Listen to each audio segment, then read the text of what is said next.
Okay, use the trunk, use it. Okay, go. 1, 2, that's it, 3, 4. You don't understand what's going on the inside. The inside's a volcano. And 11, 12, 13, 14, 15. Everything's breaking. It feels like the temple is like just, man, I don't know, everything's falling apart in my chest and my heart, and everything's just crumbling around me. That's what it feels like inside your body.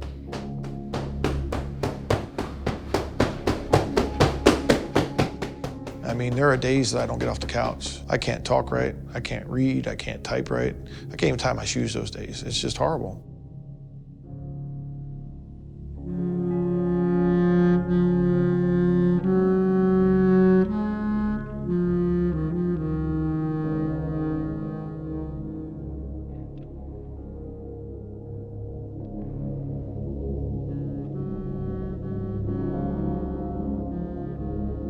Came from a pretty chaotic, not very pleasant place. I just had a lot of trouble kind of being in my own body, I guess, in a way, just being grounded. And I think that's what people don't see with PTSD. You walk into a room and you don't have crutches. There's no crutches for PTSD. There's nothing out there. It's you and your support group that you have with you, and you're on this life raft. To be honest, Thrive is the first place that I feel that camaraderie, that brotherhood again.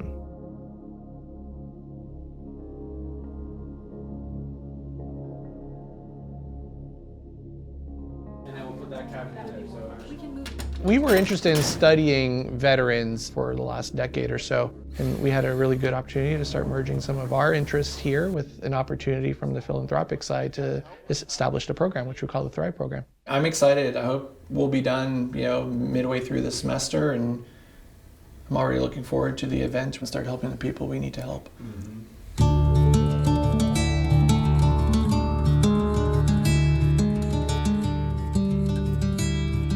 If you look at the suicide rate among veterans, it's staggering.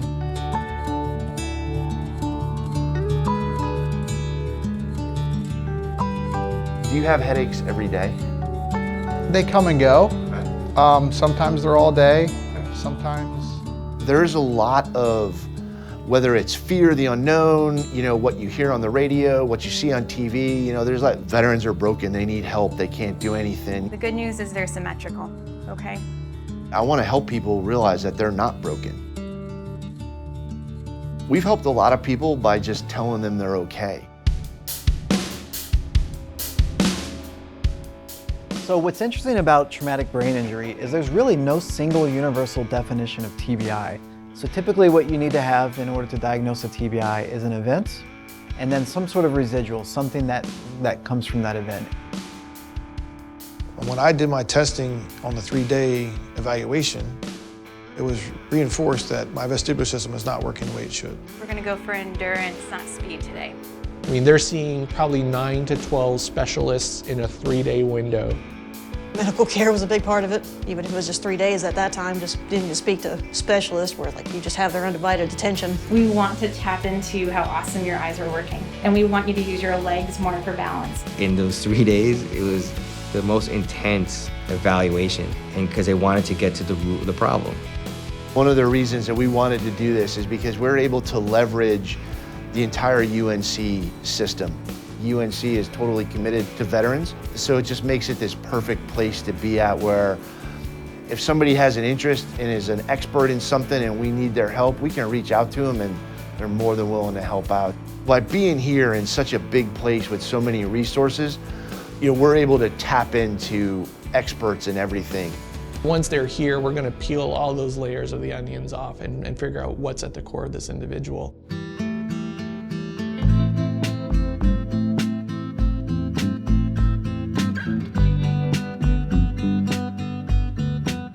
I'm not gonna like this, I can already tell you. There was one Wednesday I woke up with a massive headache. So trying to go and do the therapies and try to do those kind of things is difficult for me. Let's give your head and neck a break. I'm gonna open the door a little bit. It's hard to put forth that effort when your brain doesn't want to work. She was doing different head manipulations, different eye movements to try to wake that system back up and say, hey, it's time to work again. My goal, if we were to do the entire exercise, it's each direction. So a total of 4 minutes with grounding in between. This is the least favorite therapy I go to, but the one I need the most. You know, that first movement. The transition, okay? Yeah, it's like I lose that center. You know, you got to find out exactly what's going on. They know from their training and experience what that means, and they can fix things that way. Is this worse than up and down? Yes. Okay. Yeah, that's getting a little uncomfortable. She has certain exercises, and she knows which ones will do what to you. And she does them in a way to try to sneak up on that. She calls it just barely poking the bear without making the bear mad enough to attack. I don't think it's a dizzy feeling, it's an agitated feeling. You want to ground? I don't feel dizzy, she does techniques after that to help calm your system down. You know, it's like bring the bear back to hibernating again. Cat gets dinosaurs. I want a purple dinosaur. So there's a lot of different ways that you can approach mask making. And I think as we talk through this, it will become more clear of like what direction you want to go. And if you don't have a direction, just go with it. Art can be a huge, huge portal. This is your opportunity to get out in this form, whatever you want to try or whatever you want to say. Not only are you learning how to make the art, you're kind of learning about yourself as well. Our masks, you know, it's kind of how we see ourselves or what we put out for other people. At first I wasn't thrilled about because I am not a visual artist. I don't draw very well, which it turned out to be a pretty good class because it's not, the image I had of it is not what it is. It's just interesting seeing what goes on in everyone else's heads, just through their own styles and drawings. Just try and make something without thinking about it. A lot of the subconscious stuff comes out through it. People don't really understand it, but I think it helps. First assignment was our bridges. Still have mine with me, but yeah, we had to. Assignment was kind of draw a bridge. I guess it represents where you've been, where you are, and where you're going. What are you supposed to do when the environment you're living in is pretty much on fire around you? You can either, you know, stay there and burn or keep going on into something better, hopefully.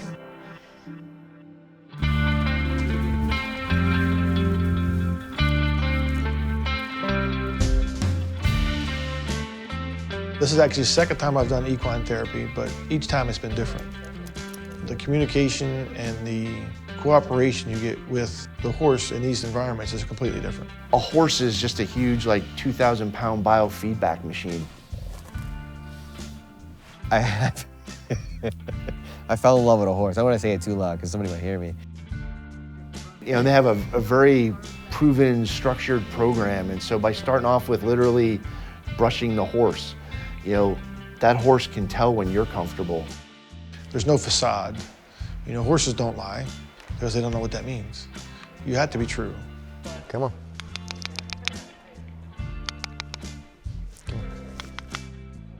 And you find that cooperation and communication by being open and honest with the horse and just your actions. They can feel your emotions, they can feel your heart.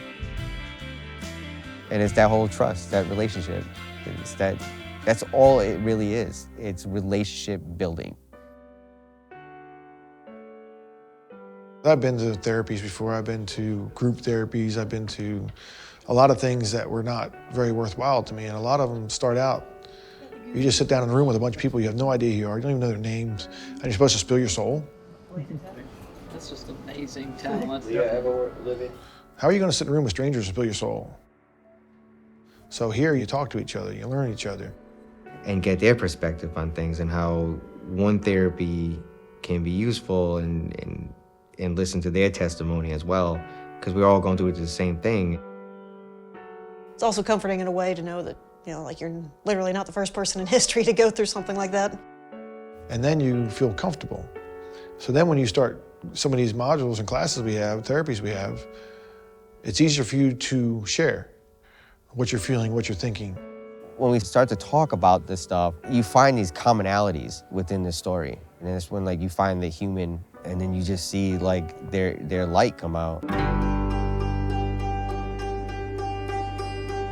When you're playing, so much thought process is going into making it artistic and pretty that you forget about the rest of the world. So it's almost a little bit of an escape. The first session, I think, John was talking to me and he's like, do you box? And I said, yeah, I do. And he goes, well, by the end of this, we can get the boxing gloves. And that's exactly what he did.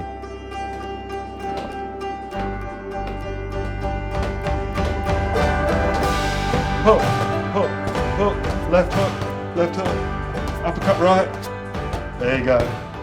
To be able to move like that, dude, I haven't swung my right as hard as I did for years. To be able to swing full and through the target was, unbelievable. It was such a oh, I so got it, man. Coming over the top, hit me with your left.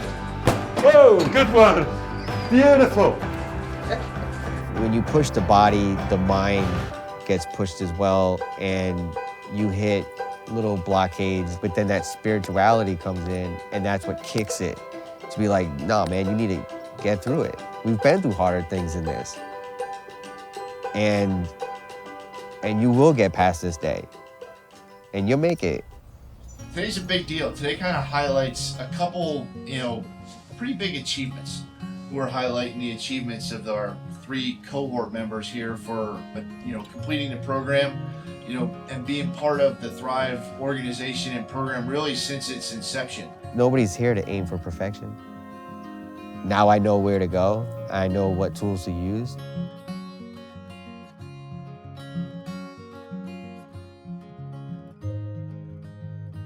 To be honest, I don't think the program did wrap up.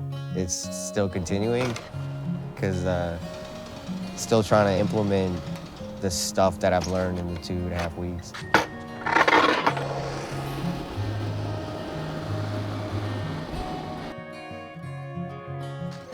It's just a relief to be at a point in my life where I feel like a human being and everything's okay. Just trying to focus on myself for once in my life, hoping this will be like my first step in a better direction. Ted's going to come and share a song, Joseph's Lullaby, a beautiful song. And it just allows you to learn about yourself. And sometimes just exposing those items and talking about them, it changes how you think about things. So of course it changes how you act. It's who I am, and I have to accept the tragedies and things that I've experienced. Also to see them in a different perspective and then somehow appreciate them, to learn from them and then carry on.